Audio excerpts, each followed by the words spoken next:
Hello friends, ಎಲ್ಲರೂ ಹೇಗಿದ್ದೀರಾ? ನಾನು ಚೆನ್ನಾಗಿದ್ದೀನಿ. ನೀವು ಹೇಗಿದ್ದೀರಾ? ನಾನು ಶೋಭಾ ಮಾತಾಡ್ತಾ ಇರೋದು. ಇವತ್ತು ಬೆಳಗ್ಗೆಯಿಂದ ವೀಡಿಯೋ ಸ್ಟಾರ್ಟ್ ಮಾಡಿದ್ದೀನಿ. ಬೆಳಗ್ಗೆನೇ ಟಿಫನ್ ರೆಡಿ ಆಗಿತ್ತು, ಟೊಮೊಟೊ ರೈಸ್ ಮಾಡಿದ್ದೆ.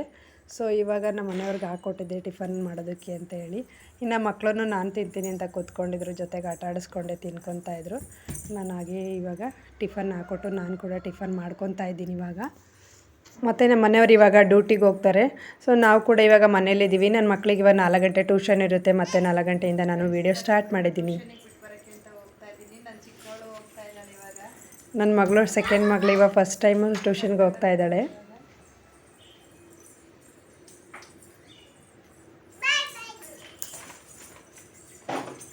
ಕರ್ಕೊಂಡು ಹೋಗ್ತಾ ಇದ್ದೀನಿ ಇವಾಗ. ಹಾಗಾಗಿ ಪಾಪುನು ಎದ್ದಿದ್ದಾನೆ ಇವಾಗ. ನನ್ನ ಮಗಳು ಇವಾಗ ಖುಷಿಯಾಗಿ ಹೋಗ್ತಾ ಇದ್ದಾಳೆ, ನಾನು ಹೋಗ್ತೀನಿ ಅಂತ. ನಾನು ಎಲ್ಲೋ ಹೋಗೋಲ್ಲ ಅಂದ್ಕೊಂಡಿದ್ದೆ, ಹೆದ್ರಿಕೊತಾಳೆ ಅಂತೇಳಿ ಸೆಕೆಂಡ್ ಮಗಳು. ಫಸ್ಟ್ ಮಗಳು ಇರೋದಕ್ಕೆ ಅವಳ ಜೊತೆಲೇ ಹೋಗ್ತಾ ಇದ್ದಾಳೆ. ನೋಡಿ ಹೇಗೆ ಆಟ ಆಡ್ಕೊಂಡು ಹೋಗ್ತಾ ಇದ್ದಾಳೆ, ಖುಷಿಯಿಂದ ಹೋಗ್ತಾ ಇದ್ದಾಳೆ. ಫಸ್ಟ್ನೇ ದಿನ ಹೋಗಿರಲಿಲ್ಲ, ಸೆಕೆಂಡ್ನೇ ದಿನ ಹೋಗ್ತಾಳೆ. ನನ್ನ ಮಗಳು ಸೆಕೆಂಡ್ನೇ ದಿನ ಇದು ಹೋಗ್ತಾ ಇರೋದು, ದೊಡ್ಡ ಮಗಳು. ಟ್ಯೂಷನ್ ಇಲ್ಲೇ ಮನೆ ಹತ್ರ ಅಲ್ವಾ ಇರೋದು, ಹಾಗಾಗಿ ಇವಾಗ ಕಳಿಸ್ಕೊಡ್ತಾ ಇದ್ದೀನಿ. ನಾವು ಹೊರಗಡೆ ಬಂದಿದ್ದೀವಿ ಇವಾಗ ಗೇಟ್ ಹತ್ರನ. ಸೊ ಇಲ್ಲಿ ನಾಯಿ ಇತ್ತು, ಆ ನಾಯಿಗೆ ಎದ್ರುಕೊಂಡು ಹೋಗೋದೇ ಬೇಡವಂತ ಹಿಂದೆ ನೋಡ್ಕೊಂಡೇ ಹೋಗ್ತಾಯಿದ್ರು. ಹಾಗೆ ನೋಡಿ ಇಲ್ಲಿ ನಾಯಿ ಬರುತ್ತೆ ಅಂತ ಹೇಳಿ ನನ್ನ ಮಗಳು ಎದ್ರುಕೊಂಡೇ ಬಂದ್ಲು ವಾಪಸ್ಸು. ಸೊ ಹಾಗಾಗಿ ಇನ್ನು ಕರ್ಕೊಂಡು ಹೋಗ್ತಾಯಿದ್ದೀನಿ. ಸ್ಕೂಲಿನ್ನೂ ಸ್ಟಾರ್ಟ್ ಆಗಿಲ್ಲ, May 25ಇಂದನೇ ಸ್ಟಾರ್ಟ್ ಆಗೋದು. ಸೊ ನಾನಿವಾಗ ಅಲ್ಲಿವರೆಗೂ ಟ್ಯೂಷನ್ಗೆ ಹೋಗಲಿ, ಲಾಸ್ಟ್ ಹೋಮ್ವರ್ಕ್ ಎಲ್ಲ ಮುಗಿಸಿರಲಿಲ್ಲ ಅವಳು. ನಾವು ಊರಿಗೆ ಹೋಗಿದ್ವಲ್ಲ, ಹಾಗಾಗಿ ಇರೋದು ಹೋಮ್ವರ್ಕ್ ಎಲ್ಲ ಮಾಡ್ಕೊಳ್ಳಿ ಅಂತ ಇವಾಗಿಂದನೇ ಟ್ಯೂಷನ್ನಿಗೆ ಕಳಿಸ್ತಾ ಇದ್ದೀನಿ. ಇನ್ನು ಅವಳನ್ನ ಕಳಿಸ್ಬಿಟ್ಟು ಬಾಯ್ ಮಾಡಿ ಮನೆಗೆ ಬಂದೆ ನಾನು. ಇನ್ನು ಪಾಪನ ಮಲ್ಕೊತಾನೆ, ಅವನ್ನ ಮಲಗಿಸ್ಬೇಕಾಗಿತ್ತು. ಹಾಗಾಗಿ ಇನ್ನು ಟೈಮ್ 4:30. ಇವಾಗ ಬೇಗನೆ ಟ್ಯೂಷನ್ನು ಸ್ಟಾರ್ಟ್ ಆಗುತ್ತೆ. ಮೊದಲು ಇರೋದು 5:30ಗಿತ್ತು, ಇವಾಗ 4:30 ಮಾಡಿದ್ದಾರೆ ರಜಾ ಇರೋದ್ರಿಂದ. ಇವಾಗ ಮುಗಿಸ್ಕೊಂಡು ನಾನು ಮನೆಗೆ ಬಂದಿದ್ದೀನಿ. ನಾನು ಪಾಪವನ್ನು ಮಲ್ಕೊಂಡಾದಮೇಲೆ ನಾನು ಸ್ವಲ್ಪ ಮನೇಲಿ ಕೆಲಸಗಳಿದ್ರೆ ಕೆಲಸನೆಲ್ಲ ಮಾಡ್ಕೊತಾ ಇರ್ತೀನಿ. ಅಡುಗೆ ಕೆಲಸ, ಪಾತ್ರೆ ತೊಳೆಯೋದೆಲ್ಲ ಇರುತ್ತಲ್ವ. ಸೊ ಹಾಗಾಗಿ ಇವಾಗ ನೋಡಿ ಪಾಪು ಆಟ ಆಡ್ಕೊತಾ ಇದ್ದಾನೆ ಅಂತ ನೋಡ್ತಿದ್ದೀನಿ. ಇಲ್ಲ ಆದರೆ ನಿದ್ದೆ ಬಂದಿತ್ತು, ಅವನಿಗೆ ಮಲಗಿಸ್ತಾ ಇದ್ದೀನಿ. ನಾನು ನೆಕ್ಸ್ಟ್ ಡೇಯಿಂದ ವೀಡಿಯೋ ಮಾಡ್ತಾಯಿದ್ದೀನಿ ನಾನು. ಇವಾಗ ಎಲ್ಲರೂ ಪಾರ್ಕಿಗೆ ಹೊರಟಿದ್ದೀವಿ, ಸಂಡೇ ಇವತ್ತು. ಇದು ಸಂಡೇ ವೀಡಿಯೋ. ಎಲ್ಲರೂ ಪಾರ್ಕಿಗೆ ಹೊರಟಿದ್ದೀವಿ ಇವಾಗ. ಮಕ್ಕಳು ಸಂಡೇ ಮನೇಲಿರೋದ್ರಿಂದ ಪಾರ್ಕಿಗೆ ಹೋಗ್ಬೇಕಂತ ಕರ್ಕೊಂಡು ಹೋಗ್ತಾ ಇದ್ದೀವಿ.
ಇನ್ನು ಪಾರ್ಕ್ ಹತ್ರ ಬಂದಿದ್ದೀವಿ. ಇದು ರಾಚನಹಳ್ಳಿ ಪಾರ್ಕು. ನಮ್ಮ ಮನೆಯಿಂದ ಸ್ವಲ್ಪ ದೂರ ಇದೆ, 1-2 ಕಿಲೋಮೀಟರ್ ಆಗುತ್ತೆ ಅನಿಸುತ್ತೆ. ಸೊ ಅಲ್ಲಿಂದ ಇವಾಗ ಆಟ ಆಡೋದಕ್ಕೆ ಅಂತ ಕರ್ಕೊಂಬಂದಿದ್ದೀವಿ. 1-2 ಅವರ್ ಆಟ ಆಡಿಸ್ಕೊತೀವಿ. ಇವಾಗ ನಾವು ಬಂದಿದ್ದು 4 o'clock. ಇವಾಗ ಆಟ ಆಡ್ಕೊತಾ ಇದ್ದಾರೆ. 3 ಜನನೂ ಆಟ ಆಡೋಕ್ಕೆ ಅಂತ ಕರ್ಕೊಂಬಂದಿ. ನನ್ನ ಮಗನ ಅವ್ರ ಜೊತೆ ನೋಡ್ಕೊಂಡು, ಅವನು ಫಸ್ಟ್ ಟೈಮ್ ಇವಾಗ ಆಟ ಆಡೋಕ್ಕೆ ಕರ್ಕೊಂಬಂದಿರೋದು. ಅವನು ಪ್ಲೇಸ್ ಎಲ್ಲ ನೋಡ್ಕೊತಾ ಇದ್ದಾನೆ. ತುಂಬ ದೊಡ್ಡದೇ ಪಾರ್ಕ್ ಇರೋದು. ಎಲ್ಲ ಮಕ್ಕಳೆಲ್ಲ ಜಾಸ್ತಿ ಜನನೇ ಬರ್ತಿರ್ತಾರೆ ಆಟ ಆಡೋದಕ್ಕೆ. ಇನ್ನೂ ರಶ್ ಇರುತ್ತೆ. ಇವತ್ತು ಮಳೆ ಬರುತ್ತೆ ಅಂತ ಸ್ವಲ್ಪ ಜನ ಅಷ್ಟು ಕಡಿಮೆ ಇದ್ದಾರೆ. ಸೊ ಮಳೆ ಬರೋ ಸ್ಟಾರ್ಟ್ ಆಗಿತ್ತು ಸ್ವಲ್ಪ, ಹಾಗೆ ಎಲ್ಲ ಮೋಡ ಇತ್ತಲ್ವ, ಹಾಗೆ ಹೆದ್ರುಕೊಂಡು ಸ್ವಲ್ಪ ಜನ ಬಂದಿಲ್ಲ ಅನಿಸುತ್ತೆ. ಈ ರೀತಿ ಡಕ್ಕಲ್ಲೆಲ್ಲ ಆಟ ಆಡ್ತಾಯಿದ್ರು. ನನ್ನ ಮಗಳು ಕೂರಿಸ್ಕೊಂಡು ಆಟ ಆಡ್ತಾಯಿದ್ಲು. ಇನ್ನು ಜೋಕಾಲಿ ಇಲ್ಲೆಲ್ಲ ಸ್ವಲ್ಪ ಹೊತ್ತು ಎಲ್ಲ ಕಡೆನೂ ಕೂರಿಸ್ಕೊಂಡು ಆಟ ಆಡ್ತಿದ್ದು. ನನ್ನ ಮಗ ಹೋಗೋದೇ ಬೇಡ, ಇಲ್ಲೇ ಕೂತ್ಕೊಳ್ಳೋಣ ಅಂತ ಜೋಕಾಲಲ್ಲೆಲ್ಲ ಕೂತ್ಕೊತಾ ಇದ್ದ.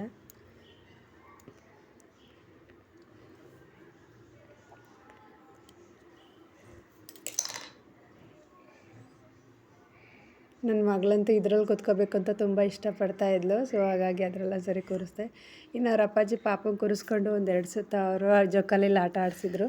ದೊಡ್ಡವ್ರು ಕೂತ್ಕೋಬಾರ್ದು ಅಂತೇಳಿ ಇದು ಮಾಡ್ತಾರಲ್ವ, ಹಾಗಾಗಿ ಸ್ವಲ್ಪ ಹೊತ್ತೇ ಕೂತ್ಕೊಂಡು ಒಂದೆರಡು ನಿಮಿಷನ. ಇನ್ನು ನನ್ನ ಚಿಕ್ಕ ಮಗಳನ್ನ ಪಕ್ಕದಲ್ಲೇ ಒಂದಿತ್ತು ಚೇರ್ ಜೋಕಾಲಿ, ಅದರಲ್ಲೇ ಕೂರಿಸ್ಕೊಂಡಿದ್ದೆ, ಅವಳು ಬೀಳ್ತಾಳೆ ಅಂತ ಹೇಳ್ಬಿಟ್ಟು. ಇನ್ನು ಎಲ್ಲ ಆಟ ಮುಗಿಸ್ಕೊಂಡು ಇವಾಗ ಮನೆಗೆ ಬರ್ತಾಯಿದ್ದೆ.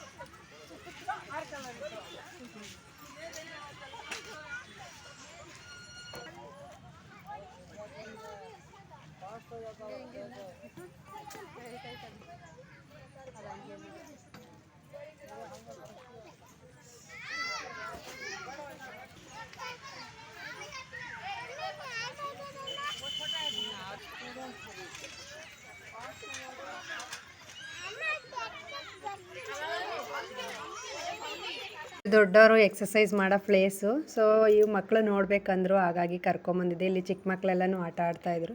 ನನ್ನ ಮಗಳೂ ಆಟ ಆಡಬೇಕು ಅಂದ್ಲು. ಸೊ ಹಾಗಾಗಿ ನಾನಿವಾಗ ಅಲ್ಲಿ ಬಿಟ್ಟಿದ್ದೀನಿ. ಅವಳು ಎಟ್ಗುತ್ತೆ, ಕೈ ಎಟ್ಕಿಸ್ಕೊಂಡು ಆಟ ಆಡ್ತಾಯಿದ್ಲು. ಎಟ್ಕಿಲ್ಲ ಅಂದರೆ ಕರ್ಕೊಂಡು ಬರ್ತಿದ್ದು ವಾಪಸ್ಸು. ಅದು ಆಡಾಡ್ಬೋದಲ್ಲ ಚಿಕ್ಕ ಮಕ್ಕಳು ಅಂತ ಹೇಳಿ ನೋಡ್ಕೊಂಡು ನಿಧಾನಕ್ಕೆ ನಾನು ಮುಂದೆನೇ ನಿಂತ್ಕೊಂಡು ಆಡಿಸ್ತಾ ಇದ್ದೆ.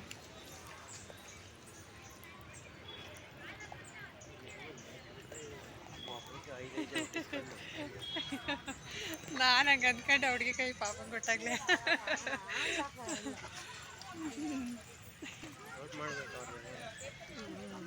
ಎಲ್ಲ ಅವರೇ ತುಂಬ್ಕೊಂಡಾರ, ಹೆಂಗೆ ಔಟ್ ಮಾಡ್ತಾರೆ, ಇರೋ ಬರೋಲ್ಲ ಅವರೇ.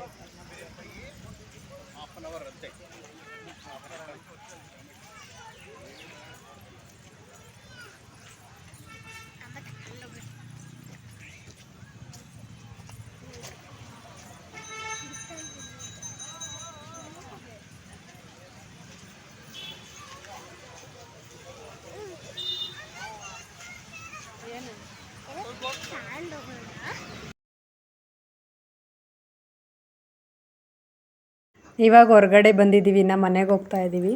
ಸೊ ಅಲ್ಲಿ ಏನಾದ್ರು ತಿನ್ನಬೇಕು ಅಂದ್ಕೊಂಡ್ವಿ. ನಮ್ಮ ಮನೆಯವ್ರು ಇಲ್ಲಿ ಬೇಡ, ರಶ್ ಇರುತ್ತೆ, ಅಲ್ಲಿ ಬೇರೆ ಕಡೆ ಹೋಗೋಣ ಬನ್ನಿ ತಿಂದಿರಂತೆ ಅಂತ ಕರ್ಕೊಂಬಂದರು. ಸೊ ಸಂಡೇ ಇವತ್ತು ಮದರ್ಸ್ ಡೇ ಕೂಡ ಆಗಿ ಸ್ಪೆಷಲಾಗಿ ಏನಾದರೂ ತಿನ್ನಬೇಕಂತೇಳಿ ಹೊರಗಡೆನೇ ಇಷ್ಟಪಡ್ತಾ ಇದೆ.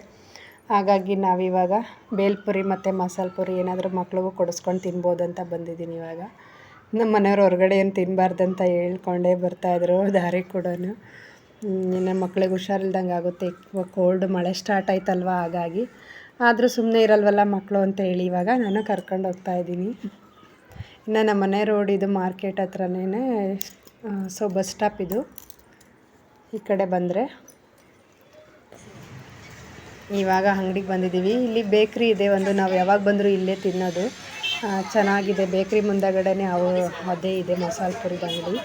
ಅಲ್ಲೇ ತೊಗೊತೀವಿ. ಟೋಕನ್ ತೊಗೊಂಡ್ಬಿಟ್ಟು ನಾವು ಅದನ್ನು ತೊಗೋಬೇಕಾಗುತ್ತೆ. ಹಾಗಾಗಿ ಇಲ್ಲಿ ಟೋಕನ್ ತೊಗೊಳೋಕ್ಕೆ ಅಂತ ಬಂದಿದ್ದೀನಿ. ಟೋಕನ್ ಕೊಟ್ಬಿಟ್ಟು ಇವಾಗ ನಮ್ಮ ಮಕ್ಕಳಿಗೆ ಇವಾಗ ಪಾನಿಪುರಿ ತೊಗೊತಿದ್ದೀನಿ.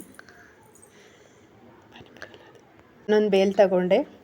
ಹಾಗೆ ತಿಂದಾದಮೇಲೆ ಸೊ ಐಸ್ ಕ್ರೀಮ್ ಕೇಳಿದ್ರು ಮಕ್ಕಳು, ಖಾರ ಆಗುತ್ತೆ ಅಂತ ಹೇಳ್ಬಿಟ್ಟು. ಸೊ ಮೂವರಿಗೂ ಒಂದೊಂದು ಐಸ್ ಕ್ರೀಮ್ ತೊಗೊಂಡು ಇವಾಗ ಮುಗಿಸ್ಕೊಂಡು ಹೊರಗಡೆ ಬರ್ತಾಯಿದ್ದೀವಿ. ಇನ್ನು ನಮ್ಮ ಮನೆಯವರು ಪಾಪನ ಆಟ ಆಡಿಸ್ಕೊಂಡು ಗಾಡೀಲಿ ಆ ಕಡೆ ಈ ಕಡೆ ಓಡಾಡಿಸ್ತಾಯಿದ್ರು, ಅವ್ನು ಹೇಳ್ತಾ ಇದ್ದಾನೆ ಅಂತ. ಸೊ ಇನ್ನು ಐಸ್ ಕ್ರೀಮ್ ತಿನ್ಕೊಂಡು ಇವಾಗ ಮನೆಗೆ ಬರ್ತಾಯಿದ್ದೀವಿ. ಓಕೆ ಫ್ರೆಂಡ್ಸ್, ಈ ವಿಡಿಯೋ ಇಲ್ಲಿಗೆ ಎಂಡ್ ಮಾಡ್ತಾಯಿದ್ದೀನಿ. ವಿಡಿಯೋ ಇಷ್ಟ ಆದರೆ ಲೈಕ್ ಮಾಡಿ, ಶೇರ್ ಮಾಡಿ, ಕಾಮೆಂಟ್ ಮಾಡಿ. ಹೊಸ್ದಾಗಿ ಯಾರೆಲ್ಲ ಚಾನಲ ನೋಡ್ತಾ ಇದ್ದೀರಾ ಸಬ್ಸ್ಕ್ರೈಬ್ ಮಾಡ್ಕೊಂಡು ನೋಡಿ ಫ್ರೆಂಡ್ಸ್.